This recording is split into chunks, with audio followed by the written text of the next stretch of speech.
Hello everyone, এখন আমি তোমাদের সঙ্গে পশ্চিমবঙ্গ মধ্যশিক্ষা পর্ষদ অনুমোদিত প্রান্তিক প্রকাশনীর ক্লাস 9-এর যে ভূগোল বই, সেই ভূগোল বইয়ের প্রথম অধ্যায় গ্রহরূপে পৃথিবী, এই প্রথম অধ্যায়টি সম্পর্কে আজকে আমি তোমাদের সঙ্গে আলোচনা করব।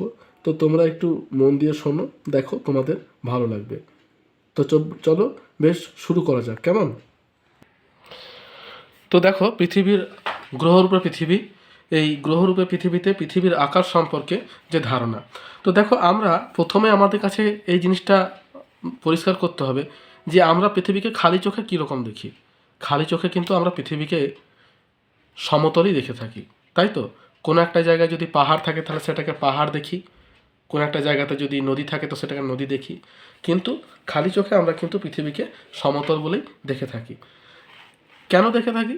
তার কারণ হচ্ছে, দেখো, যদি পৃথিবীর আকৃতি আমাদের এরকম বৃহৎ আকার বিশিষ্ট হয় এবং সেই পৃথিবীর খুব সামান্য অংশে, যেমন এখানে দাগ দেওয়া হয়েছে এক্স এবং ওয়াই, এই সামান্য অংশে কিন্তু আমরা বসবাস করছি, তাহলে খালি চোখে কিন্তু বাকি অংশটা আমরা কিন্তু দেখতে পাচ্ছি না। তাহলে যেহেতু খালি চোখে এই সামান্য অংশ এক্স ওয়াই, এই বৃত্তের সামান্য অংশটুকু আমরা দেখতে পাই, তাহলে কিন্তু এই অংশটুকুকে কিন্তু আমাদের সমতল বলেই মনে হবে। সেটা উত্তল বলেও মনে হবে না, অবতল বলেও মনে হবে না, সমতল বলেই কিন্তু মনে হবে। তাহলে আমরা পৃথিবীর যে বাকি অংশটা যেহেতু খালি চোখে দেখতে পাচ্ছি না বা দেখার মতো অবস্থা আমাদের নেই, তার জন্যই কিন্তু পৃথিবীকে আমরা সমতল দেখি। তো অতীতকালে মানুষের যখন প্রযুক্তি জ্ঞান এত উন্নত হয়নি, তখন কিন্তু পৃথিবীকে মানুষ সমতল হিসাবেই ভাবত, এবং আস্তে আস্তে ধারণার পরিবর্তন হতে হতে, প্রযুক্তি, চিন্তাধারা যাই বলো, সবের উন্নতি হতে হতে বর্তমানে আমরা বলতে পারি যে পৃথিবীর আকৃতি হচ্ছে জিওড, অর্থাৎ পৃথিবীর মতো। তো এই ধারণাটা কিন্তু একদিনে আসেনি। তাহলে আমাদেরকে জানতে হবে কি, যে প্রাচীনকাল থেকে পৃথিবীর আকৃতি সম্পর্কে ধারণা, অর্থাৎ প্রাচীন থেকে বর্তমান কাল পর্যন্ত কীভাবে পরিবর্তনটা এলো। তাহলে এই চিন্তাধারাকে আমরা দেখো দুটো ভাগে ভাগ করতে পারি। একটা হচ্ছে খ্রিস্ট জন্মের 800 বছর আগে পর্যন্ত একটা ধারণা ছিল, আর খ্রিস্ট জন্মের 600 বছর আগে পর্যন্ত একটা ধারণা ছিল। খ্রিস্ট জন্মের 800 বছর আগে কি ধারণা ছিল? যে পৃথিবীর আকৃতি হচ্ছে চ্যাপ্টা, সমতল। আর খ্রিস্ট জন্মের 600 বছর আগের থেকে এই ধারণাটা আস্তে আস্তে প্রকাশিত হতে শুরু করলো যে না, পৃথিবীর আকৃতি কিন্তু চ্যাপ্টা, সমতল নয়, পৃথিবীর আকৃতি অনেকটা অভিগত গোলাকার, গোলাকার বা জিওড। তাহলে দেখো, খ্রিস্ট জন্মের 800 বছর আগে কী কী ধারণা ছিল? সেটা হচ্ছে মিশর এবং মেসোপটেমিয়া সভ্যতা। আমরা ইতিহাস বইয়ে এই দুটো সভ্যতা সম্পর্কে কিন্তু জেনেছি, বুঝেছি। তাহলে এই মানুষরা কি মনে করতো? যে জলের উপর ভাসমান থাকা পৃথিবীকে চ্যাপ্টা হিসাবেই ভাবতো। তাহলে জলের উপর ভাসমান কেন ভাবছে? তার কারণ আমরা জানি যে আমাদের পৃথিবীর 3 ভাগ জল, 1 ভাগ স্থল। তাহলে পৃথিবীর যখনই কোনো প্রান্তে যেত তখনই কোনো না কোনো সমুদ্রকে তারা দেখতে পেত, এবং যখনই সমুদ্রকে দেখতে পেত তখন তারা ভাবতো কি, যে এই জলের উপরে পৃথিবীটা ভাসমান অবস্থায় রয়েছে। এরপর দেখো, প্রাচীন ভূমধ্যসাগরীয় অঞ্চলে যে সমস্ত কবি সাহিত্যিকরা ছিল, যেমন হোমার, হেসিওড, থালেস, লেউসিপাস, ডেমোক্রেটাস, হেকাটিয়াস, এদের সকলেরই ধারণা কী ছিল? যে পৃথিবী হচ্ছে সমতল বা চ্যাপ্টা। এরপর অ্যানাক্সিমেন্ডার পৃথিবীকে সমতল হিসেবে কল্পনা করে চারিদিকে মহাসাগর বেষ্টিত সমতল পৃথিবীর মানচিত্র তৈরি করেন। তাহলে দেখো, এখানে কিন্তু একটা গুরুত্বপূর্ণ কাজ কিন্তু অ্যানাক্সিমেন্ডার করলেন। উনি কী করলেন? উনি কিন্তু পৃথিবীর একটা মানচিত্র অঙ্কন করলেন। এর আগে কিন্তু কেউ মানচিত্রের ধারণা বা মানচিত্র বলে যে কোনো জিনিস হয়, এটা কিন্তু কেউ সামনে আনতে পারেনি। যদিও তার কনসেপ্ট ভুল ছিল, উনি কিন্তু একটা মানচিত্রের অঙ্কন কিন্তু করলেন, এবং মানচিত্রের সাহায্যে যে কোনো কিছুর আকৃতি প্রকাশ করা যায় সেটা উনি কিন্তু সর্বপ্রথম তুলে ধরলেন, যদিও তার কিন্তু মানচিত্র কার্টোগ্রাফির নিয়ম অনুসারে ছিল না। ঠিক আছে, এরপর দেখো 4 নাম্বার কী বলছে? প্রাচীন ভারত এবং চীনেও পৃথিবীকে সমতল বা চ্যাপ্টা এই ধারণায় কিন্তু করা হতো। অর্থাৎ চীন এবং ভারত, এই দুটো দেশও কিন্তু ভাবতো যে পৃথিবী হচ্ছে সমতল।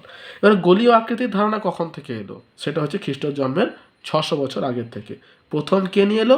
প্রথম নিয়ে এলো পিথাগোরাস কিন্তু ঘোষণা করলেন কি, যে পৃথিবী আদৌ চ্যাপ্টা নয়, পৃথিবীর আকৃতি গোলকের মতো। কিন্তু তিনি কিন্তু কোনো প্রমাণ দিতে পারেননি, উনি কিন্তু বলেছিলেন। হয়েছে। এরপরে কি বরাহমহির, আর্যভট্ট, কোপার্নিকাস প্রভৃতি পণ্ডিতগণ মনে করেন পৃথিবীর আকৃতি গোল। তাহলে এদের মধ্যে আর্যভট্ট, এটা কিন্তু ভারতীয় দার্শনিক, তো এনারা কি বললেন? মনে করতেন যে পৃথিবী হচ্ছে গোল। কিন্তু প্রথম তথ্য প্রমাণের সঙ্গে প্রমাণ করলেন কে? উনি হলেন অ্যারিস্টটল। ইনি কিন্তু সর্বপ্রথম নিজের পদার্থবিদ্যার সূত্র এবং অন্যান্য ধারণার সাহায্যে প্রথম প্রমাণ করলেন যে পৃথিবীর আকৃতি হচ্ছে গোল আকার বিশিষ্ট। উনি কি করলেন দেখুন, অ্যারিস্টটলের মতে পৃথিবীর গোলাকার বলেই চন্দ্রগ্রহণের সময় চাঁদের ছায়া বাঁকা হয়। উনি দুটি যুক্তি উপস্থাপন করেন। তার মধ্যে একটা হচ্ছে কি, চন্দ্রগ্রহণের সময় চাঁদের ওপর পৃথিবীর ছায়া। দেখো চন্দ্রগ্রহণ কোনটাকে বলছে? চন্দ্রগ্রহণ হচ্ছে চাঁদের ওপর পৃথিবীর ছায়াটাকে বলছে চন্দ্রগ্রহণ। তাহলে যদি পৃথিবীর ছায়া বাঁকা হয় বা গোলাকার বিশিষ্ট হয়, তাহলে কি হবে? পৃথিবী নিশ্চয়ই গোলাকার, তাই বাঁকা হচ্ছে। আর যদি চ্যাপ্টা সমতল হতো তাহলে চ্যাপ্টা সমতল প্রকৃতির হতো। আর 2 নাম্বার কি, সমুদ্রের দিগন্ত রেখায় জাহাজের হারিয়ে যাওয়া। অর্থাৎ আমরা যদি সমুদ্রের বুকে অবস্থান করি এবং কোনো জাহাজকে যদি আমরা মাঝ সমুদ্রে যেতে দেখি, তাহলে কি হয়? আস্তে আস্তে কিন্তু ওই জাহাজটা প্রথমে ওই পাটাতন, তারপরে আস্তে আস্তে উপরে তোরণ, সবই কিন্তু আমাদের চোখের থেকে দূরে চলে যায়। তাহলে এই দুটো যুক্তি উনি উপস্থাপন করলেন। এই দুটো যুক্তির সাহায্যে উনি প্রমাণ করার চেষ্টা করলেন কি, যে পৃথিবীর আকৃতি গোলাকার, এবং এই দুটোই কিন্তু অকাট্য যুক্তি। এরপর কি হলো? এরাটোস্থেনিস পৃথিবীকে গোলাকার ধরেই জ্যামিতিক পদ্ধতিতে পৃথিবীর পরিধি নির্ণয় করেন। বুঝতে পারছো? তারা পৃথিবীর পরিধি নির্ণয় করলেন। এবং টলেমি সর্বপ্রথম অক্ষরেখা ও দ্রাঘিমা রেখার সাহায্যে পৃথিবীকে গোলাকার ধরেই পৃথিবীর মানচিত্র তৈরি করেন। তাহলে পৃথিবীর প্রথম কার্টোগ্রাফির নিয়ম মেনে অক্ষরেখা এবং দ্রাঘিমা রেখার উপর ভিত্তি করে কিন্তু প্রথম টলেমিই পৃথিবীর মানচিত্র তৈরি করলেন। এবং 16 শতাব্দীতে ফার্দিনান্ড ম্যাগেলান, ফ্রান্সিস ড্রেক প্রমুখ নাবিকগণ এক স্থান থেকে ক্রমাগত জাহাজ চালিয়ে পুনরায় স্বস্থানে ফিরে প্রমাণ করলেন যে পৃথিবী গোলাকার। তাহলে এইভাবে কিন্তু পৃথিবীর আকৃতি যে চ্যাপ্টা নয় গোলাকার বিশিষ্ট, সেইটা কিন্তু ধারণার পরিবর্তন ঘটলো এবং আমরা সঠিক তথ্যটা কিন্তু জানতে পারলাম। এটা গেল তোমার অতীতকাল থেকে বর্তমান কাল পর্যন্ত পৃথিবীর আকার সম্পর্কে ধারণা। এরপর দেখো কিছু কিছু প্রমাণ, যেমন পৃথিবীর গোলাকার আকৃতির সপক্ষে কী কী প্রমাণ আছে। প্রমাণ আছে দেখো। প্রথম প্রমাণ কি? এই প্রমাণগুলোকে দুটো ভাগে ভাগ করা হয়। একটা হচ্ছে প্রত্যক্ষ প্রমাণ, একটা হচ্ছে পরোক্ষ প্রমাণ। প্রত্যক্ষ মানে কি? প্রত্যক্ষ মানে যেটাকে কিন্তু যুক্তি বা তথ্য দিয়ে প্রমাণ করার প্রয়োজন হয় না, অর্থাৎ সরাসরি দেখেই আমরা বুঝতে পারি যে এটা ঠিক এটা ভুল। যেমন ধরো আমরা দুজন মানুষ পাশাপাশি দাঁড়ালাম, এবং পাশাপাশি দাঁড়ালে বুঝতে পেরে যাব যে কার উচ্চতা বেশি কার উচ্চতা কম। তাহলে এটা প্রমাণ করার প্রয়োজন হবে না, তারা কিন্তু পাশাপাশি দাঁড়িয়ে দিলেই কিন্তু প্রমাণ হয়ে গেল যে কার উচ্চতা বেশি কার উচ্চতা কম। এটা হলো প্রত্যক্ষ প্রমাণ। আর পরোক্ষ কোনটা? তারা একজন আরেকজনের থেকে হয়তো 1 কিলোমিটার দূরে আছে, তাদের একজনের হাইট মেপে আবার আরেকজনের হাইট মেপে আমাদেরকে প্রমাণ করতে হচ্ছে যে একজনের হাইট বেশি আর এইজনের হাইট কম। তাহলে এটা হচ্ছে পরোক্ষ প্রমাণ। তাহলে মহাকাশ থেকে পৃথিবীর গোলীয় আকৃতি যখন আমরা কৃত্রিম উপগ্রহের সাহায্যে দেখে নিচ্ছি যে গোলাকার, তখন এটা কিন্তু প্রত্যক্ষ প্রমাণের মধ্যেই পড়ছে। বুঝতে পারছো? তাহলে এটা গেল একটা প্রত্যক্ষ প্রমাণ। তারপরে আসছে নাবিকদের পৃথিবী ভ্রমণ। তাহলে নাবিকদের পৃথিবী ভ্রমণ মানে নাবিকরা কিন্তু, দেখো নাবিক বলতে এখানে কিন্তু যে দুজন নাবিক, যেমন ম্যাগেলান এবং এলকানো, এই দুজন নাবিকের কথা এখানে বলা হয়েছে। দেখো পৃথিবী ভ্রমণের এই যে চিত্রটা, এটা কিন্তু খুব সুন্দরভাবে এখানে উপস্থাপন করা হয়েছে। দুজন নাবিক কে? ম্যাগেলান এবং এলকানো। ইনারা দুজন কি করলেন? ইনারা দুজন 5টি জাহাজ এবং 270 জন সঙ্গী নিয়ে স্পেনের সানকুলার বন্দর থেকে 1519 সালে যাত্রা শুরু করলেন। এই দেখুন, এই জায়গাটা হচ্ছে স্পেনের সানকুলার বন্দর। ঠিক আছে? এই সানকুলার বন্দর থেকে 1519 সালে ম্যাগেলান 5টি জাহাজ এবং 270 জন সঙ্গী, 5টি জাহাজ আর 270 জন সঙ্গী, ওই 270 জন সঙ্গীর মধ্যে একজন ছিলেন এলকানো। বুঝতে পেরেছ? এবারে কি হলো দেখো, যাত্রা শুরু করলো এবং ওনারা কিন্তু একই মুখে যাত্রা শুরু করলেন। অর্থাৎ এটা হচ্ছে পূর্ব দিক, এটা পশ্চিম দিক, এটা উত্তর দিক এবং এটা দক্ষিণ দিক, এবং এটা প্রশান্ত মহাসাগর, এটা প্রশান্ত মহাসাগর, যেহেতু গোল কেটে এখানে রাখা আছে। হয়েছে? তাহলে একই দিকে যদি একটা গোলাকার অংশ যদি যাত্রা শুরু করা হয়, তাহলে কিন্তু তারা সেই স্থানে এসে পৌঁছাবে। এটা প্রমাণ করার জন্য এই ম্যাগেলান কি করলো? পশ্চিম দিকে যাত্রা শুরু করলো। নিয়ে এই যে লাল কালারের যে লাইনটা দেখছো, এটা হচ্ছে তার যাত্রাপথ। হয়েছে? তো এইখানে যে অংশটা দিয়ে উনি আটলান্টিক মহাসাগর থেকে প্রশান্ত মহাসাগরে ঢুকলেন, সেটা বরাবরের জন্য ম্যাগেলান প্রণালী নামে পরিচিত। ঠিক আছে, তো এরকম করে যাত্রা করতে করতে করতে করতে উনি দেখো এই জায়গাতে 1521 খ্রিস্টাব্দে উনি কিন্তু এখানে এসে পৌঁছালেন ম্যাগেলান, এবং এখানে তার মৃত্যু হয়। বুঝতে পেরেছো? তাহলে তার মৃত্যু হয়ে গেল 1521 সালে। 1519 সালে উনি যাত্রা শুরু করলেন, 2 বছর যাত্রা করার পর 1521 সালে কিন্তু উনি মারা গেলেন। আরও অনেকে মারা গেছে, এখানে শুধুমাত্র ম্যাগেলানের কথাটা বলা হয়েছে, আরও অনেকে মারা গেছে। তার কারণ হচ্ছে এখানে 270 জন সঙ্গী নিয়ে উনি যাত্রা শুরু করেছিলেন, শেষ পর্যন্ত কিন্তু 18 জন সঙ্গী তার যাত্রা শেষ হয় 18 জন সঙ্গী নিয়ে। তাহলে ম্যাগেলান যেই মারা গেল, তার একটা সঙ্গী ওই যে 270 জনের মধ্যে এলকানো বলে যে সঙ্গীটা ছিল, সে কিন্তু তার মৃত্যুর পরে তার যে প্রচেষ্টা সেটাকে জারি রাখেন, এবং উনি এখান থেকে তার নেতৃত্বে যাত্রা শুরু হয়। এবং দেখা গেল যে তারা কিন্তু যেখান থেকে যাত্রা শুরু করেছিল সেই স্থানেই 1522 সালে এসে পৌঁছালেন। তাহলে তার নাম কি? এলকানো। তাহলে এইখানে যখন উনি 1522 সালে এসে পৌঁছালেন, তখন তার সঙ্গে 18 জন সঙ্গী নিয়ে 6 সেপ্টেম্বর পুনরায় সেই স্থানে ফিরে আসেন। বাকি সকলে কিন্তু মারা গেছিল। তাহলে এখানে 270 + 1 271 জন যাত্রী 5টি জাহাজ নিয়ে যাত্রা শুরু করেছিল, এসেছিল মোটেই 18 জন। বাকি সকলেই কিন্তু এখানে প্রাণত্যাগ করেন বিভিন্ন কারণে, সেটা ধরো সমুদ্রের ঝড় হতে পারে, তারপরে খাবারের অভাব হতে পারে। তো এইভাবে ওনারা এসে প্রমাণ করলেন কি, যে পৃথিবীর আকৃতি হচ্ছে গোলাকার। এবারে কি আছে দেখো, চন্দ্রগ্রহণে পৃথিবীর ছায়া। তাহলে এটা কে করেছিল? এটা অ্যারিস্টটল করেছিলেন। অ্যারিস্টটল দুটো প্রমাণ দিয়েছিলেন, একটা হচ্ছে চন্দ্রগ্রহণের পৃথিবীর ছায়া, আর ওই সমুদ্রে জাহাজের আস্তে আস্তে বিলীন হয়ে যাওয়া। তো চন্দ্রগ্রহণের পৃথিবীর ছায়া কি?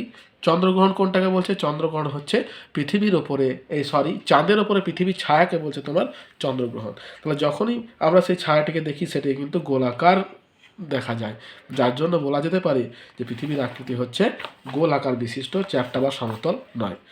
এরপরে কি আছে দেখো, সর্বত্র একই সময় সূর্যোদয় এবং সূর্যাস্ত হয় না। তাহলে দেখো আমাদের পৃথিবী যেহেতু গোলাকার বিশিষ্ট, ধরো এরকম গোলাকার বিশিষ্ট, তাহলে ধরো সূর্যের আলো একটা দিকে থেকে পড়ছে, এবং আলোকিত অর্ধাংশ এবং অন্ধকার সঙ্গে এটা কি সৃষ্টি হয়? এখানে কি হয়? ছায়াবৃত্ত। ঠিক আছে, এখানে ছায়াবৃত্তের সৃষ্টি হয়। তাহলে পৃথিবীর আকৃতি গোলাকার বলেই কিন্তু অর্ধেক অংশ দিন হয় আর অর্ধেক অংশ হয় রাত্রি। ঠিক আছে, যদি ধরো তোমার গোলাকার না হতো, তাহলে কি হতো? তাহলে কিন্তু পৃথিবীর সর্বত্র একই সঙ্গে দিন একই সঙ্গে রাত্রি হতো। এরপর দেখো দিগন্ত রেখা বিস্তৃতি। দিগন্ত রেখা কোনটাকে বলছে? দিগন্ত রেখা হচ্ছে যে কাল্পনিক রেখা বরাবর আমাদের যে আকাশ পৃথিবীর সঙ্গে মিশছে, বা আকাশ যে তোমার ভূমির সঙ্গে মিশছে, বা আকাশ সমুদ্রের সঙ্গে মিশছে, সেই কাল্পনিক রেখাটিকে বলছে তোমার দিগন্ত রেখা। তাহলে দিগন্ত রেখা আমরা যত উপরের দিকে উঠবো, ততই কিন্তু দিগন্ত রেখাকে বেশি বলে মনে হয়। তাহলে দিগন্ত রেখাকে যখন গোলাকার মনে হচ্ছে, এখান থেকে কিন্তু বোঝা যায় যে পৃথিবীর আকৃতি হচ্ছে গোলাকার বিশিষ্ট। এবার দেখো 6 নম্বর কি দিয়েছে? গোলাকার সমুদ্রপৃষ্ঠে জাহাজের অবস্থান। এটাও কিন্তু অ্যারিস্টটল দিয়েছিলেন, আমি কিছুক্ষণ আগেই বললাম। তাহলে দেখো এখানে কি আছে? সমুদ্র তীরে দূরের কোনো আগুয়ান জাহাজ সব অংশ একসঙ্গে দেখা যায় না। প্রথমে মাস্তুল, পরে ডেক, এবং আরও পরে সমগ্র জাহাজটা দেখতে পাওয়া যায়। ঠিক আছে, এই যে দেখো এই ছবিটা দেওয়া আছে, এই ছবিটাতে কি হচ্ছে? প্রথমে কিন্তু সবই দেখতে পাওয়া যাচ্ছে, হ্যাঁ। তারপরে আস্তে আস্তে কী হচ্ছে, যখনই এই গোলাকার নিচের দিকে চলে আসে, তখন কিন্তু আস্তে আস্তে সে বিলীন হতে শুরু করছে। তাহলে এটা থেকে প্রমাণ করা যায় যে পৃথিবীর আকৃতি হচ্ছে গোলাকার বিশিষ্ট। এরপর কি আছে? বেডফোর্ড লেভেল পরীক্ষা। দেখো বেডফোর্ড লেভেল পরীক্ষাটা কি? বেডফোর্ড লেভেল পরীক্ষা হচ্ছে, উনি কি করলেন, 3টি একই মাপের দণ্ডকে তোমার ওই খালের ওপরে ভেলার সাহায্যে ভাসিয়ে দিলেন 1 কিলোমিটার অন্তর অন্তর। অর্থাৎ এই যে দেখো 3টে যে তোমার দণ্ড আছে, এগুলো একটা থেকে আরেকটা দূরত্ব হচ্ছে 1 কিলোমিটার, এবং এগুলোকে ভেলার সাহায্যে খালের উপরে উনি ভাসিয়ে দিলেন। এবারে যখনই ভাসিয়ে দিলেন, তখন দূরবীক্ষণ যন্ত্রের সাহায্যে যখন তিনি দেখছেন, তখন দেখা যাচ্ছে মাঝের যে দণ্ডটা আছে সেটার কিন্তু উচ্চতা বেশি হচ্ছে।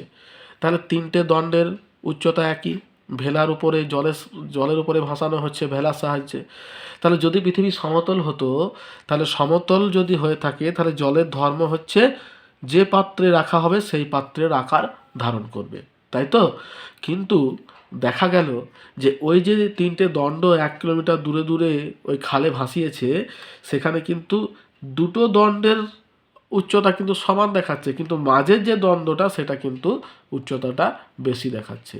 এটা তখনই সম্ভব হবে যখন যে পাত্রে জলটি রাখা আছে তার আকৃতি গোলাকার, তার জন্যই কিন্তু মাঝের অংশের উচ্চতাটা বেশি আর দুদিকের উচ্চতাটা কম। এটাই কিন্তু এখানে বেলফোর্ড লেভেলের পরীক্ষা নামে পরিচিত, যেটা উনি 1807 সালে ইংল্যান্ডে করেছিলেন বেডফোর্ড খালের উপরে। ঠিক আছে, এরপরে দেখো ধ্রুবতারা ও হ্যাডলি রকল্যান্ড নক্ষত্রের অবস্থান। তাহলে ধ্রুবতারা আর হ্যাডলি রকল্যান্ড দুটো কী জিনিস? ধ্রুবতারা হচ্ছে আমাদের উত্তর গোলার্ধে সব থেকে প্রথম উত্তর আকাশে যে নক্ষত্রটা দেখা যাচ্ছে সেটা হচ্ছে তোমার ধ্রুবতারা, আর দক্ষিণ গোলার্ধের দক্ষিণ দিকে যেটা দেখা যাচ্ছে সেটা হচ্ছে তোমার হ্যাডলি রকল্যান্ড, যে দুটো আমাদের দিক নির্ণয়ে ঠিক করে। তাহলে কী হচ্ছে, উত্তর গোলার্ধে ধ্রুবতারাকে নিরক্ষরেখায় 0 ডিগ্রি করে দেখি। নিরক্ষরেখা থেকে যত উত্তরে যাওয়া যায় ততই ধ্রুবতারা উঁচুতে উঠতে উঠতে উত্তর মেরুতে দেখি একেবারে মাথার উপরে 90 ডিগ্রি কোণে দক্ষিণ গোলার্ধ থেকে ধ্রুবতারাকে দেখাই যায় না। আবার দক্ষিণ গোলার্ধ থেকে হ্যাডলি রকল্যান্ড নক্ষত্রকে আমরা দেখি 90 ডিগ্রি কোণে দক্ষিণ মেরুতে। পৃথিবীর সমতল হলে সকল স্থান থেকে ধ্রুবতারাকে একই উন্নতি কোণে দেখা যেত, বা হ্যাডলি রকল্যান্ডকেও কিন্তু দেখা যেত, তা কিন্তু হয় না। অতএব পৃথিবীর আকৃতি কিন্তু গোলাকার। আর 9 নম্বর কি দিয়েছে? নভশ্চদের প্রত্যক্ষ দর্শন। তাই নভশ্চদের চাক্ষুষ প্রমাণ ও তোলা ছবি থেকে জানা গেল পৃথিবী গোলাকার। তাহলে এই 9টা প্রমাণ কিন্তু আমাদের প্রমাণ করে যে পৃথিবীর আকৃতি হচ্ছে তোমার গোলাকার বিশিষ্ট। এরপর দেখো পৃথিবীর অভিগত গোলাকার, তার পক্ষে আমাদের কি আলোচনা হতে পারে। যদি এই প্রশ্নটা খুব একটা বেশি পরীক্ষাতে আসে না, কিন্তু তবুও আমাদেরকে জানতে হবে যে অভিগত গোলক আমরা যে পৃথিবীকে বলছি তা কেন বলছি। দেখো অভিগত গোলক কোন জিনিসটাকে বলছে? অভিগত গোলক বলছে যে পৃথিবীর নিরক্ষীয় অঞ্চল হচ্ছে স্ফীত এবং মেরু অঞ্চল হচ্ছে চাপা। এই আকৃতি বিশিষ্ট পৃথিবীকে কিন্তু বলছে অভিগত গোল আকার বিশিষ্ট। বুঝতে পেরেছ? তাহলে নিরক্ষীয় অঞ্চলটা কেন তোমার প্রসারিত হলো? আমরা ধরো যদি কোনো কুমোর বাড়িতে যাই, সেখানে যখন কোনো হাঁড়ি তৈরি করে তখন কি করে? চাকার উপরে মাটিটাকে দিয়ে চাকাটাকে ঘুরিয়ে দেয় এবং সেই গতিবেগকে কাজে লাগিয়ে তারা কিন্তু মাটির জিনিসের আকৃতি ধারণ করে। এবং যখনই আকৃতিটা দান করে তখন দেখা যায় যে যখন হাঁড়ি কলসি নির্মাণ করছে তখন তার মাঝের অংশটা কিন্তু ঠিক পৃথিবীর নিরক্ষীয় অঞ্চলের মতো স্ফীত হয় এবং উপরের অংশটা ধীরে ধীরে কিন্তু ওই মেরু অঞ্চলের মতো চাপা হতে শুরু করে। পৃথিবী যেহেতু প্রথমে এই রকমই একটা মণ্ডর মতো ছিল, তাই পৃথিবীর আকৃতি কিন্তু অভিগত গোলাকার বিশিষ্ট হবে, এটাই কিন্তু স্বাভাবিক। এবার দেখো পৃথিবীর অভিগত গোল হলো কেন? কেন্দ্রাতিক বল। এটা হচ্ছে পৃথিবীর গতির জন্য যে কেন্দ্রাতিক বল, তার জন্যই কিন্তু এখানে অভিগত গোলাকৃতি বিশিষ্ট হয়েছে। এবার দেখো পৃথিবীর গোলাকৃতির প্রমাণসমূহ কী কী আছে। পৃথিবীর নিরক্ষীয় এবং মেরু ব্যাস পরিধির দৈর্ঘ্য সমান, অর্থাৎ নিরক্ষীয় অঞ্চলটা কিন্তু সমান। 2 নম্বর বলছে কি, নিরক্ষীয় অঞ্চল অপেক্ষা মেরু অঞ্চলে বস্তুর ওজন বেশি। তাহলে বস্তুর ওজন বেশি কেন হয় মেরু অঞ্চলে? তার কারণ হচ্ছে বস্তুর ওজনটা কি? বস্তুর ওজনটা হচ্ছে যে পৃথিবীর ওপর মাধ্যাকর্ষণ, পৃথিবীর কোনো বস্তুর উপরে মাধ্যাকর্ষণ শক্তি। তাহলে যখন নিরক্ষীয় অঞ্চল থেকে পৃথিবীর কেন্দ্রের দূরত্ব বেশি, মাধ্যাকর্ষণ শক্তি কম কাজ করবে, এবং পৃথিবীর কেন্দ্র থেকে মেরু অঞ্চলের দূরত্ব কম, তাই মাধ্যাকর্ষণ শক্তি বেশি কাজ করবে। তাহলে এটাই কি হবে, আমরা যদি কোনো একটা বস্তুকে নিরক্ষীয় অঞ্চলে ওজন করে থাকি তার ওজন কম হবে, আবার মেরু অঞ্চলে করলে ওজনটা বেশি হবে। এটা কেন হয়? এটা কারণ হচ্ছে পৃথিবী হচ্ছে অভিগত গোলাকার বিশিষ্ট। বুঝতে পেরেছ? এরপরে কি আছে, দোলক ঘড়ি নিরক্ষীয় অঞ্চলে ধীরে এবং মেরু অঞ্চলে দ্রুত চলে। ঠিক আছে, এটাও কিন্তু একটা প্রমাণ। এরপরে কি আছে, নক্ষত্রের উন্নতিকোণের তারতম্য। নক্ষত্রের উন্নতিকোণের তারতম্য কীভাবে হয়ে থাকে? যে ধরো তুমি নিরক্ষরেখায় দাঁড়িয়ে আছো একটি কৌণিক যন্ত্র হাতে নিয়ে, কোনো দ্রাঘিমা বরাবর উত্তরে নির্দিষ্ট দূরত্ব অতিক্রম করার পর তুমি যন্ত্র দিয়ে মেপে দেখলে ধ্রুবতারা 1 ডিগ্রি উন্নতি কোণ তৈরি করেছে। এই নিয়ম মেনে তুমি আরও 110 কিলোমিটার উত্তরে গিয়ে ভাবলে এখানে ধ্রুবতারার উন্নতি কোণ নিশ্চয়ই 2 ডিগ্রি হবে, কিন্তু হলো না, সামান্য কম হলো। তুমি 2 ডিগ্রি মান পেলে ঠিকই, কিন্তু আর একটু উত্তরে গিয়ে সামান্য বেশি দূরত্ব অতিক্রম করার পর পৃথিবীর অভিজ্ঞতা বলেই মেরুর দিকে যত যাবে ধ্রুবতারার উন্নতিকরণের জন্য সামান্য বেশি দূরত্ব অতিক্রম করতে হবে। ঠিক আছে, যদি গোল হতো তাহলে কিন্তু একই দূরত্ব অতিক্রম করতে হতো। আর লাস্টে কি দিয়েছে, লাস্ট যেটা দিয়েছে যে একই দ্রাঘিমা বরাবর দুটি অক্ষরেখার মধ্যে দূরত্ব সমান হয় না। ঠিকই বলেছে, অর্থাৎ আমাদের যে দ্রাঘিমা রেখাগুলো আছে সেই দ্রাঘিমা রেখাগুলো কোনটাকে বলছে, যেগুলো উত্তর দক্ষিণে বিস্তৃত। অর্থাৎ এই যে পৃথিবীর এই যে তোমার যে আকৃতি হয়, এই উত্তর দক্ষিণে যে বিস্তৃত রেখাগুলো এটা হচ্ছে দ্রাঘিমা রেখা, আর এটা হচ্ছে অক্ষরেখা। তাহলে বলছে একই দ্রাঘিমা রেখা বরাবর, এই যে একই দ্রাঘিমা রেখা বরাবর দুটি অক্ষরেখার মধ্যে দূরত্ব কিন্তু সমান হয় না, অর্থাৎ দুটো দ্রাঘিমা ইয়ের মধ্যে দূরত্ব কিন্তু সমান হচ্ছে না। এটা কিন্তু কিসের জন্য, এটা হচ্ছে পৃথিবীর অভিগত গোলাকৃতির জন্যই কিন্তু এটা হয়ে থাকে। তাহলে এটা গেল অভিগত গোলাকৃতি সম্পর্কে ধারণা। এবার দেখো তারপরে যেটা দিয়েছে সেটা হচ্ছে জিওড এর ধারণা। দেখো জিওডের যে ধারণাটা, এটা হচ্ছে পৃথিবীর আকৃতি সম্পর্কে সর্বাধুনিক এবং সবথেকে বাস্তব ধারণা। এখানে কি বলেছে, দেখো পৃথিবীর আকার সম্পর্কে ধারণা সম্পর্কে বিভিন্ন রকমের মত কিন্তু সময়ের সঙ্গে পরিবর্তন হয়েছে। কেউ বলেছে পৃথিবীর আকৃতি তোমার চারটা, কেউ বলছে পৃথিবীর আকৃতি অভিগত গোলক, কেউ বলছে পৃথিবীর আকৃতি গোলক। কিন্তু এই জিওর ধারণাতে বলছে কি, যে পৃথিবী কিন্তু অন্য কারোর সঙ্গে তুলনা করা যায় না, পৃথিবীর আকৃতি হচ্ছে পৃথিবীর মতো। অর্থাৎ এটাকে আপেলের সঙ্গেও তুলনা করা যাবে না, এটাকে লেবুর সঙ্গেও তুলনা করা যাবে না, এটাকে নাশপাতির সঙ্গেও তুলনা করা যাবে না, এর আকৃতি শুধু এর সঙ্গেই তুলনা করা যাবে। এটাই হলো জিওড এর ধারণা। তো এখানে কেন বলছে যে পৃথিবীর আকৃতি পৃথিবীর মতো, দেখো পৃথিবীর উচ্চতম অংশ মাউন্ট এভারেস্ট, যার উচ্চতা হচ্ছে 8,850 মিটার বা 8,848 মিটার, এবং গভীরতম অংশ হলো প্রশান্ত মহাসাগরের চ্যালেঞ্জার ডেপথ বা মারিয়ানা খাত। তো পৃথিবীর উচ্চতার সর্বোচ্চ পার্থক্য তাহলে যদি এত কিলোমিটার হয়, সারা পৃথিবীর স্থলভাগের গড় উচ্চতা এত মিটার এবং সমুদ্রের গভীরতা এত মিটার। তাহলে এই যে ডিফারেন্সটা, এটা কোন বস্তুর সঙ্গে তুমি তুলনা করতে পারবে? কোনো বস্তুর সঙ্গে তুলনা করা যাবে না। সব থেকে উঁচু যে সেটা হচ্ছে 9,000 মিটার, আর সব থেকে গভীর যেটা সেটা হচ্ছে 11,000 মিটার। তাহলে এত ডিফারেন্স পৃথিবীর কোন বস্তুর সঙ্গে তুমি তাকে তুলনা করবে? কোনো বস্তুর সঙ্গে তুলনা করা যাবে না। আমরা যদি দেখি যে সব থেকে উঁচু যে মাউন্ট এভারেস্ট, সেটা কিন্তু মারিয়ানা খাতে পুরো ডুবে যাওয়ার পরও কিন্তু 2,000 মিটার ডিফারেন্স, অর্থাৎ 2 কিলোমিটার তখনও কিন্তু গভীরতা বাকি থাকবে। তাহলে এতটাই বেশি গভীর হচ্ছে মারিয়ানা খাত। বুঝতে পেরেছ? তাহলে এখান থেকেই বলছে কি, যে পৃথিবীর আকৃতি হচ্ছে পৃথিবীর মতো, যেটাকে বলছে তোমার জিওড। এবারে কতগুলো ছোট ছোট প্রশ্ন আছে জিওডের পাশাপাশি, সেটা জিওডেসি কি। তাহলে জিওডেসি হচ্ছে একটা সাবজেক্ট, বুঝতে পেরেছ? জিওডেসি হচ্ছে একটা সাবজেক্ট, যে সাবজেক্টে পৃথিবীর আকার, আকৃতি, ক্ষেত্রফল, অভিকর্ষজ বল ইত্যাদি তোমার পর্যালোচনা করা হয়। বুঝতে পেরেছ? সেটাকে বলছে জিওডেসি। এটা প্রশ্ন আসতে পারে। আর কি আছে, জিওর তলটা কি। দেখো জিওর তল আর সমুদ্র তল দুটো জিনিস কিন্তু অনেকটা একই। জিওর তল কোনটাকে বলছে, দেখো যে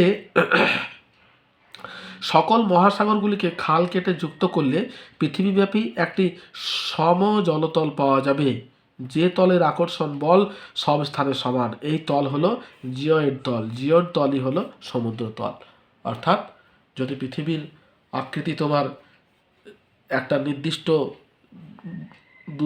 উচ্চতা থেকে আমরা সব কিছু দূরত্ব নির্ণয় করি, তাহলে সেটা হচ্ছে তোমার সমুদ্র তল বা মিন সি লেভেল, এবং সেটিকে আমরা জিওর তল বলতে পারি। এবার দেখো কি আছে, পরের যে আমরা চলে আসছি পরের পাতাতে, সেটা হলো সৌরজগতের ধারণা। ঠিক আছে, সৌরজগৎ কোন জিনিসটাকে বলছে? সৌরজগৎ হচ্ছে সূর্যকে নিয়ে যে জগৎ, সেটি হচ্ছে সৌরজগৎ। সূর্য কী কী নিয়ে তার জগৎ, তাতে কি আছে, মোট 13টি গ্রহ আছে। 13টি গ্রহ কি কি? 8টি কুলীন গ্রহ, 5টি বামন গ্রহ। ঠিক আছে, 8টি কুলীন গ্রহকে আবার দুটি ভাগে ভাগ করা হয়, অন্তস্থ গ্রহ এবং বহিস্থ গ্রহ। তো সেটা আমি পরে আলোচনা করছি। এখন কুলীন গ্রহ এবং বামন গ্রহ। দেখো কুলীন গ্রহ কোনটাকে বলছে? কুলীন গ্রহ হচ্ছে যে সূর্যের চারিপাশে নির্দিষ্ট কক্ষপথে সর্বদা ক্রমাগত পরিক্রমণ করে অথচ উপগ্রহ নয়। হলো জ্যোতিষ্কটি পর্যাপ্ত ভরযুক্ত এবং উৎস্থিতিক ভারসাম্য বজায় রাখা এবং আকৃতি প্রায় গোলাকার হওয়ার পক্ষে যথেষ্ট, এবং জ্যোতিষ্কটি নিজের কক্ষপথের নিকটস্থ সমস্ত অঞ্চল থেকে অন্য মহাজাগতিক বস্তুকে সরিয়ে ফেলতে পারে। এই 3 নাম্বার যে পয়েন্টটা আছে, এই 3 নাম্বার পয়েন্টটা প্লুটোর ক্ষেত্রে প্রযোজ্য হয় না বলেই প্লুটোকে 2006 সালে কুলিন গ্রহ থেকে বাদ দিয়ে তাকে বামন গ্রহ করা হয়। বুঝতে পেরেছ? এবার দেখো বামন গ্রহ কি বলছে।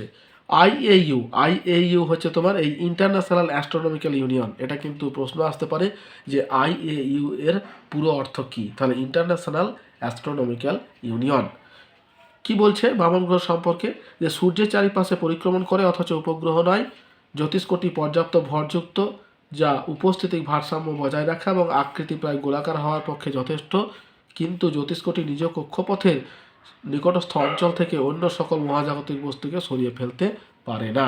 ঠিক আছে, তাহলে এটাই হচ্ছে তোমার কুলিন গ্রহ এবং বামন গ্রহ। এবার কুলিন গ্রহ বামন গ্রহের মধ্যে কিছু পার্থক্য আছে, এগুলো একটু পড়ো। এরপরে দেখো গ্রহগুলি সম্পর্কে তোমার এখানে আলোচনা করা হয়েছে। কি কি, যে তোমার গ্রহগুলির সূর্য থেকে দূরত্ব কত। সূর্য থেকে দূরত্ব যেমন সব থেকে সামনের গ্রহ হচ্ছে বুধ, যার দূরত্ব হচ্ছে তোমার 5.8 কোটি কিলোমিটার।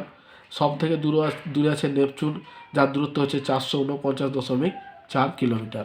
এবারে এই গ্রহগুলো সম্পর্কে আমি তোমাদের বলে রাখি, এই যে প্রথম যে 4টি গ্রহ বুধ, শুক্র, পৃথিবী এবং মঙ্গল, এইগুলো যেহেতু তোমার কত দূরত্বের মধ্যে আছে, 7,000 কোটি কিলোমিটারের মধ্যে আছে, তাই এই কয়েকটা গ্রহকে বা এই 4টি গ্রহকে বলা হয় অন্তস্থ গ্রহ।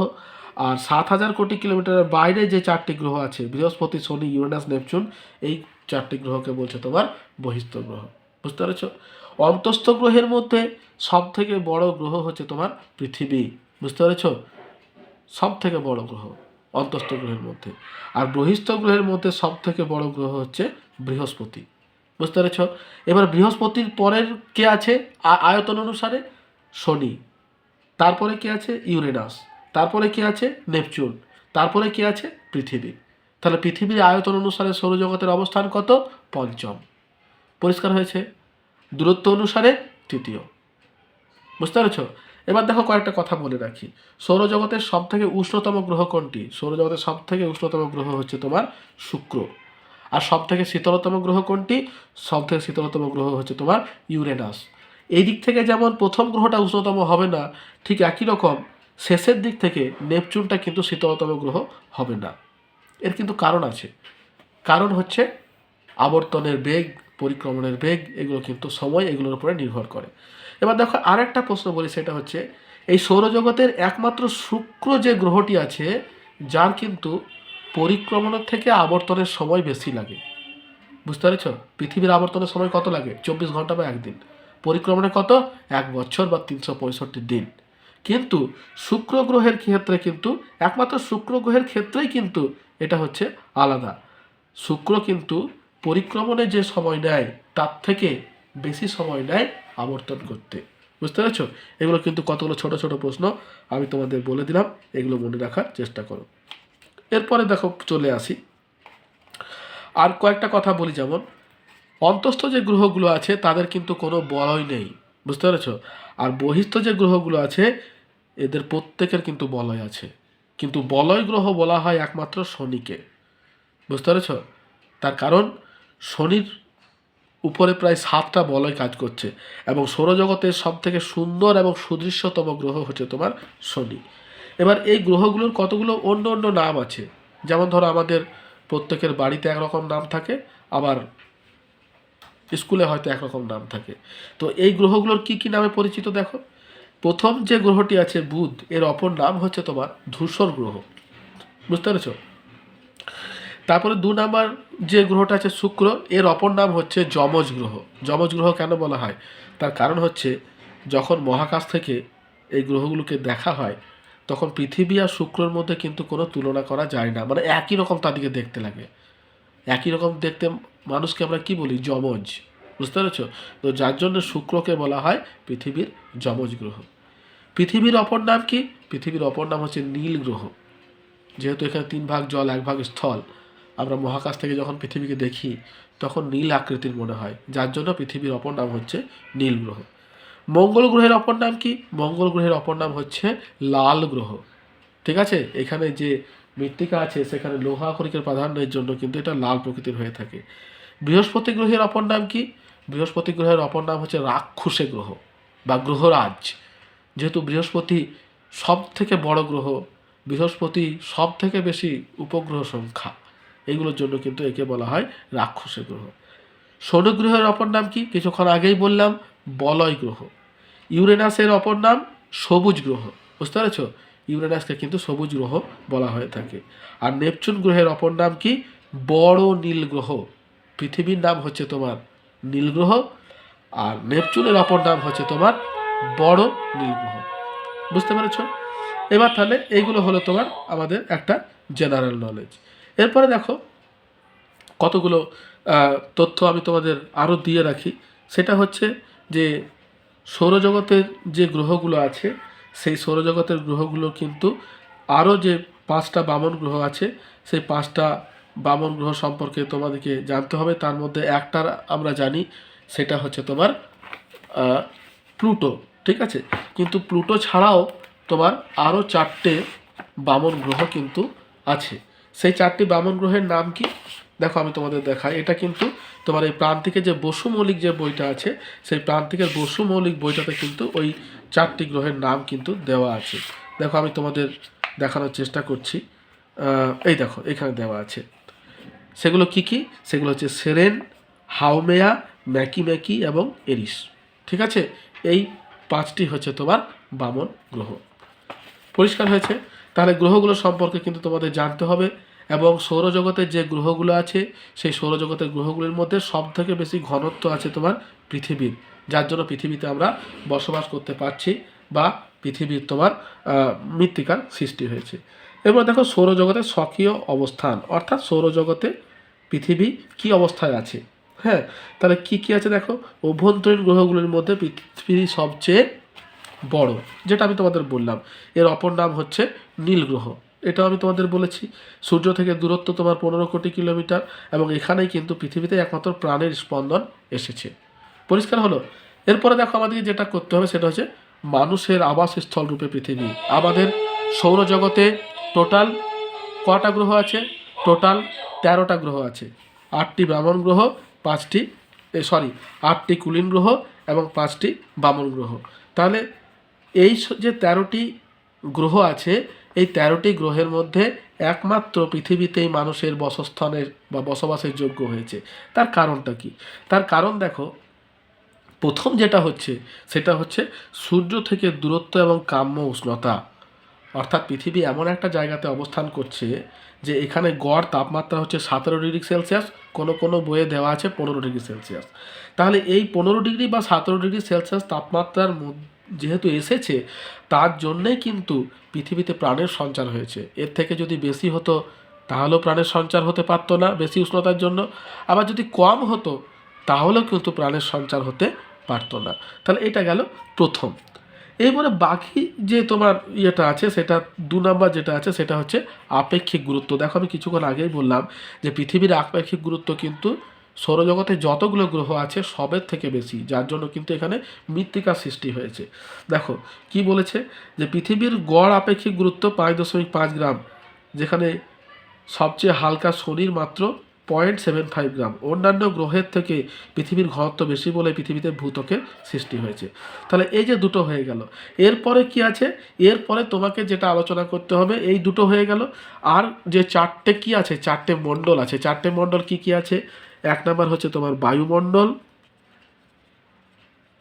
2 নাম্বার হচ্ছে তোমার বায়ুমণ্ডল, 3 নাম্বার হচ্ছে তোমার শিলামণ্ডল, আর 4 নম্বর হচ্ছে তোমার জীবমণ্ডল।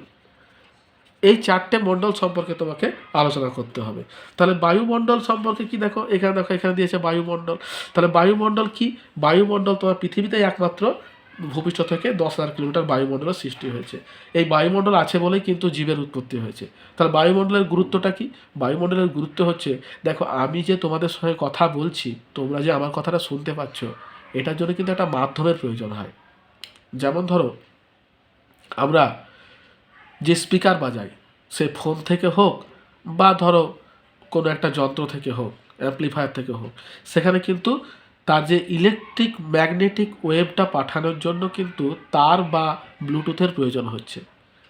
ঠিক একই রকম আমার কথাটা যে তোমরা শুনতে পাচ্ছ, এটা কিন্তু বায়ুর মাধ্যমেই তোমাদের কাছে যাচ্ছে। তাহলে বায়ুমণ্ডল যদি না থাকতো, তাহলে প্রথম যে গুরুত্ব, যে আমরা একে অপরের ভাব আদান প্রদান, এটা কিন্তু হয়ে উঠতে পারতো না। তাহলে এটা গেল 1 নম্বর। 2 নম্বর কি? 2 নম্বর হচ্ছে যে বায়ুমণ্ডল আছে বলেই কিন্তু আমরা পৃথিবীর উপর দাঁড়িয়ে থাকতে পারছি। আমরা চন্দ্র অভিযানে যে ছবি দেখি, স্পেস স্যুট পরে সেখানে যেতে হয়। কেন যেতে হয়? তার কারণ হচ্ছে আমাদের শরীরের ভিতরের বায়ুর চাপ আর বাইরের বায়ুর চাপের মধ্যে যে ব্যালেন্সটা আছে, সেই ব্যালেন্সটা যদি আমরা চাঁদের কাছে যদি গিয়ে না পাই, তাহলে কি হবে? আমাদের চামড়া ফেটে কিন্তু রক্ত বেরোতে শুরু করবে। যার জন্য কি করা হয়? ওই মানুষটাকে স্পেস স্যুটের ভিতরে ভরে পৃথিবীর বায়ুর মণ্ডলের সমান চাপ বিশিষ্ট পরিবেশ তৈরি করে তাকে চাঁদের মাটিতে পা রাখতে দেওয়া হয়। আমরা ধরো ডাক্তারখানাতে গিয়ে উচ্চচাপ, high pressure, low pressure measure করি। এটা কি?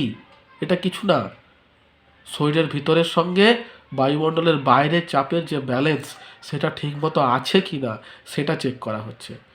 যখন ব্যালেন্সটা বেশি হয়ে যাচ্ছে, অর্থাৎ আমাদের শরীরের ভিতরের বায়ুর চাপটা যদি বায়ুমণ্ডলের চাপের থেকে বেশি হচ্ছে, তখন সেটা হচ্ছে উচ্চচাপ। আর তার অপোজিট হয়ে গেলে সেটা হলো নিম্নচাপ। দুটোই তোমার পক্ষে ক্ষতিকর। তোমার যদি উচ্চচাপ হয় তবুও তুমি মাথা ঘুরে পড়ে যাবে, মুখ দিয়ে রক্ত বেরিয়ে যাবে। আর যদি কম হয় তবুও কিন্তু পড়ে যাবে, মাথা ঘুরে যাবে, রক্ত বেরিয়ে যাবে। তাহলে এই যে বায়ুমণ্ডলের যে গুরুত্ব, এছাড়াও দেখো বায়ুমণ্ডল থেকে আমরা অক্সিজেন নিচ্ছি, কার্বন ডাইঅক্সাইড ত্যাগ করছি, আমরা যে আগুন ধরাচ্ছি, উনুন জ্বলাচ্ছি, জলের সৃষ্টি হয়েছে, সবই তো এই বায়ুমণ্ডলের জন্য। তাহলে এটা গেল প্রথম যেটা, সেটা হচ্ছে বায়ুমণ্ডল। তারপরে কি আসছে? বায়ুমণ্ডল বা জলের অস্তিত্ব। জলের অপর নাম জীবন। পৃথিবীতে 3 ভাগ জলের জন্য একে নীল গ্রহ বলছে। আর এই জলচক্র আছে বলেই কিন্তু এটা উষ্ণতাকে নিয়ন্ত্রণ করছে। অর্থাৎ পৃথিবীর যে গড় তাপমাত্রা 15 ডিগ্রি বা 17 ডিগ্রি সেলসিয়াস, সেটা কিন্তু নিয়ন্ত্রণের ক্ষেত্রে জলের ভূমিকা বা জলচক্রের ভূমিকা কিন্তু আছে। এরপরে কি আছে? তোমার শিলামণ্ডল। দেখো শিলামণ্ডল আমি বললাম, শিলামণ্ডল কি হচ্ছে? পৃথিবীতে শিলার সৃষ্টি হয়েছে বলেই ভূত্বকের সৃষ্টি হয়েছে, খনিজের সৃষ্টি হয়েছে, মাটির সৃষ্টি হয়েছে। আর মাটির সৃষ্টি হয়েছে বলে এখানে গাছপালা জন্মায়, আমরা আমাদের প্রয়োজনীয় জিনিস পেয়ে থাকি। এরপরে কি আছে? জীবমণ্ডল। তাহলে কি হচ্ছে? একটা থেকে আরেকটা জীবের সৃষ্টি হয়েছে। এই জীবমণ্ডল আছে বলে কিন্তু আমরা আমাদের খাদ্য, বস্ত্র, বাসস্থানের প্রয়োজনীয় জিনিসগুলো পেয়ে থাকি। আর সবশেষে যেটা আছে সেটা হচ্ছে বিভিন্ন মণ্ডলের মধ্যে আন্তঃসম্পর্ক। আমি তোমাদেরকে এখানে 4টে মণ্ডলের কথা বলেছি: বায়ুমণ্ডল, বায়ুমণ্ডল, শিলামণ্ডল এবং জীবমণ্ডল। প্রত্যেকটা মণ্ডল কিন্তু একটা অপরটার সঙ্গে অন্তঃসম্পর্কযুক্ত, কোনোটাই কিন্তু একাভাবে কাজ করতে পারে না। আর 4টে মণ্ডল একে অপরের উপর নির্ভরশীল আছে বলেই আমরা প্রত্যেকে আমাদের যে খাদ্য শৃঙ্খল বলো বা বাস্তুতন্ত্র বলো, সেটা কিন্তু ঠিকমতো কাজ করছে। তাহলে এইটা আলোচনার ক্ষেত্রে তোমাদের পয়েন্ট খুবই সহজ। দুটো প্রথম পয়েন্ট, সেটা হচ্ছে সূর্য থেকে দূরত্ব বা কাম্য উষ্ণতা। 2 নম্বর হচ্ছে আপেক্ষিক গুরুত্ব। তারপরে ধরো এই 4টে মণ্ডল, তাহলে কটা পয়েন্ট হলো? 4 আর 2 6। আর সবশেষে একটা হবে, সেটা হচ্ছে তোমার বিভিন্ন মণ্ডলের মধ্যে সম্পর্ক। তাহলে পরিষ্কার হয়ে গেল। এরপর দেখো যেটা আছে যে পৃথিবীর ক্ষেত্রফল নির্ণয়। এরাটোস্থেনিস কীভাবে পৃথিবীর ক্ষেত্রফল নির্ণয় করলো? তাহলে দেখো, এটার আগে আমাদেরকে একটা জিনিস জানতে হচ্ছে, সেটা হচ্ছে স্টেডিয়া। স্টেডিয়াটা কি? স্টেডিয়া জিনিসটা হচ্ছে কি? প্রাচীন কালের গ্রিক দেশের দূরত্ব মাপার একক। যেমন ধরো আমরা এখন মিটার, কিলোমিটার, ইঞ্চি, গজ এই যে ব্যবহার করছি, ঠিক তেমনি প্রাচীনকালে দূরত্ব মাপার জন্য স্টেডিয়া এককটা ব্যবহার করা হতো। তো উনি পৃথিবীর পরিধি নির্ণয়ের ক্ষেত্রে কীভাবে উনি নির্ণয় করলেন? উনি দুটো জায়গাকে পৃথিবীর স্থির করলেন। একটা জায়গা কি? কর্কটক্রান্তি রেখার উপর সাইরিন, যেটা 23.5 ডিগ্রি উত্তরে অবস্থিত। আরেকটি স্থান কি? আরেকটি স্থান হচ্ছে তোমার তার উত্তরে আলেকজান্দ্রিয়া, যেটা 30 ডিগ্রি 42 মিনিট উত্তরে অবস্থিত। এই দেখো দুটো জায়গা, একটা হচ্ছে তোমার সাইরিন, একটা হচ্ছে আলেকজান্দ্রিয়া। এবং এই দুটো স্থানের মধ্যে দূরত্ব উনি কি বললেন? এই দুটো স্থানের উনি দূরত্ব বললেন কত? 5000 স্টেডিয়া। এক স্টেডিয়া মানে হচ্ছে 185 মিটার বা 200 মিটার। বুঝতে পেরেছ? এক স্টেডিয়াম মানে, এটা কিন্তু কোনো নির্দিষ্ট ইয়ে নয়। প্রাচীনকালে যেহেতু এটা কোথাও কোথাও 180 আছে, কোথাও 85 আছে, কোথাও 210ও আছে। তো যাই হোক, এক স্টেডিয়াম মানে 200 মিটার তোমরা ধরে রাখো। তাহলে 5000 স্টেডিয়াম, তাহলে 5000 স্টেডিয়া আর 1 স্টেডিয়া মানে হচ্ছে 185 মিটার। তাহলে পৃথিবীর পরিধি কীরকমভাবে নির্ণয় করলেন উনি? দেখো জ্যামিতিক নিয়ম কি, যে পৃথিবীর 7 ডিগ্রি 12 মিনিট সমান 5000 স্টেডিয়া। অর্থাৎ এই যে দুটো জায়গার মধ্যে যে অক্ষাংশের যে পার্থক্য, তোমার 23.5 ডিগ্রি উত্তর আর আরেকটা যেটা 30 ডিগ্রি 42 মিনিট উত্তর, এই দুটোর মধ্যে পার্থক্য হচ্ছে তোমার 7 ডিগ্রি 12 মিনিট পার্থক্য। তাহলে 7 ডিগ্রি 12 মিনিট পার্থক্যে দূরত্বের ডিফারেন্স হচ্ছে 5000 স্টেডিয়া। তাহলে 1 ডিগ্রিতে কত? 5000 ডিভাইডেড বাই, এটা ঐকিক নিয়মে তোমরা জানো অঙ্ক, আর 360 ডিগ্রিতে হচ্ছে এত স্টেডিয়া, অর্থাৎ 250,000 স্টেডিয়া সমান 46,250 কিলোমিটার। এটা গেল তোমার এরাটোস্থেনিসের জ্যামিতিকভাবে পৃথিবীর পরিধি। কিন্তু যত প্রযুক্তি উন্নত হলো, দিন উন্নত হলো, তখন দেখা গেল কি উনি যেটা দূরত্ব বলেছিলেন যে 5000 স্টেডিয়া হবে, সেটা কিন্তু 5000 স্টেডিয়া নয়, প্রকৃত দূরত্ব হচ্ছে তোমার 800 কিলোমিটার। অর্থাৎ 5000 স্টেডিয়া মানে 927 কিলোমিটার, কিন্তু প্রযুক্তি উন্নতির সঙ্গে দেখা গেল কি ওটা 927 কিলোমিটার নয়, ওটা কিন্তু 800 কিলোমিটার। ঠিক আছে, অতএব প্রকৃত দূরত্ব থাকলে পৃথিবীর পরিধি হয় 40,000 কিলোমিটার, যা বর্তমানে আধুনিক যন্ত্র নির্ণয় দেয় পরিধির কাছাকাছি। অতএব এরাটোস্থেনিসের নির্ণয় করা পৃথিবীর পরিধি ফারাক থাকলেও তার প্রয়াস কিন্তু অভূতপূর্ব ছিল। তাহলে এটা চলে গেল তোমার পৃথিবীর পরিধি সম্পর্কে ধারণা। এরপরে দেখো চলে আসছে জিপিএসের ব্যবহার, এটা সম্পর্কে তোমাদেরকে জানতে হবে। তাহলে জিপিএসটা কি? জিপিএসের ফুল ফর্ম যদি আমরা বলি, সেটা হচ্ছে তোমার গ্লোবাল পজিশনিং সিস্টেম। তাহলে এখানে সিস্টেম বলে একটা কথা কিন্তু আছে। সিস্টেম কোনটাকে বলে? সিস্টেম হচ্ছে পদ্ধতি বা নিয়ম। তাহলে যে নিয়মে বা যে পদ্ধতিতে আমরা পৃথিবীর মধ্যে অর্থাৎ গ্লোবের মধ্যে কোনো জিনিসের পজিশন বা অবস্থানটা বুঝতে পারছি, সেটাই হচ্ছে জিপিএস বা গ্লোবাল পজিশনিং সিস্টেম। এটা কীভাবে কাজ করছে?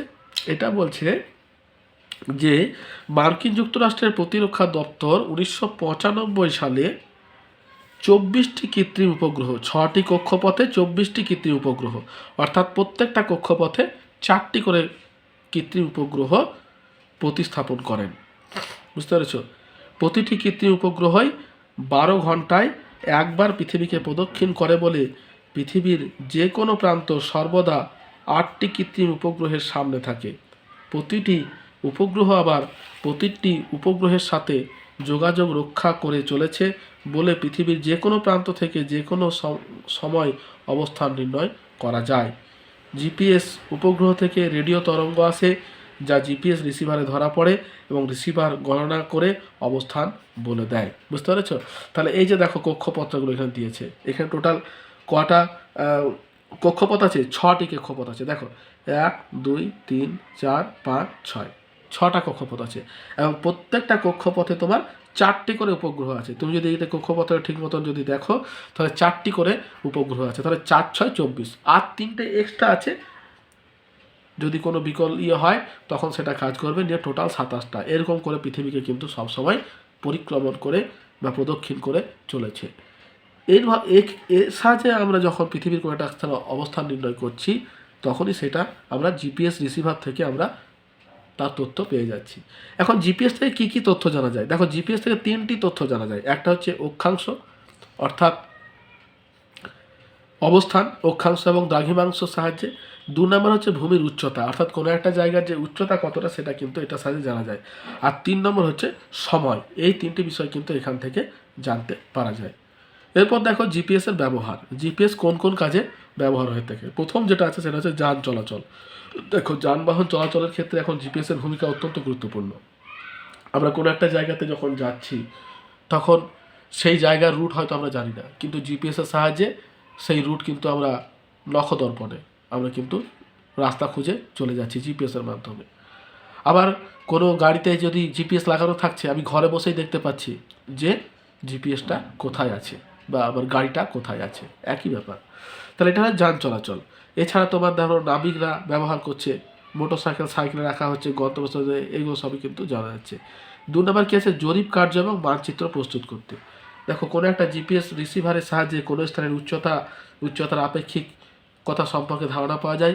জরিপ কার্য এবং মানচিত্র তৈরিতে এই যন্ত্র অসম্ভব কার্যকরী, অর্থাৎ তথ্য কিন্তু সব সময় এবং দেয়ার পাওয়া যায়। আর কি আছে, উদ্ধার কাজ।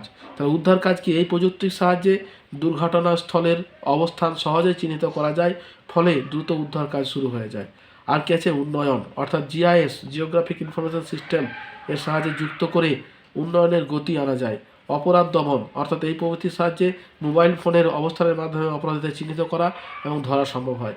আর সবশেষে আছে প্রতিরক্ষা, হচ্ছে মিলিটারিদের কাছে এখন এটি অতি প্রয়োজনীয় প্রযুক্তি। তাহলে এই কতগুলো কাজে কিন্তু জিপিএসকে ব্যবহার করা হচ্ছে। এরপরে দেখো, তাহলে এতদূর পর্যন্তই তোমাদের গ্রহরূপে পৃথিবী সম্পর্কে তোমাদের সিলেবাসে যা কিছু আছে সেগুলো সম্পর্কে আমি তোমাদের আলোচনা করলাম, এবং কিছু কিছু কিওয়ার্ডস আছে এগুলো তোমরা পড়বে। সবই কিন্তু দেখো ওই যেটা বললাম, আলোচনা করলাম তার মধ্য থেকে এসেছে। আর প্রশ্নগুলো সম্পর্কে আমি তো আলোচনা করেইছি। তাহলে দেখো, যদি আমার ভিডিওটা তোমাদের ভালো লেগে থাকে, আমার বোঝানোর দক্ষতা যদি তোমাদের হৃদয়গ্রাহী হয়ে থাকে, তাহলে আমার চ্যানেলটিকে একটু লাইক শেয়ার করো বন্ধুদের সঙ্গে, যাতে তারাও বোঝার সুযোগ পায়। আর সাবস্ক্রাইব করে রেখো, যাতে যখন আমি ভিডিও দেবো তখন তোমাদের কাছে সেটা গিয়ে পৌঁছাবে। আর যদি কোনো প্রশ্ন থাকে আমাকে তোমরা কমেন্ট বক্সে প্রশ্ন করতে পারো, আমি সেই প্রশ্নের উত্তর দেওয়ার চেষ্টা করব। তাহলে এত দূর পর্যন্তই, দেখা হচ্ছে পরের ভিডিওতে। ভালো থেকো, সুস্থ থেকো, ধন্যবাদ।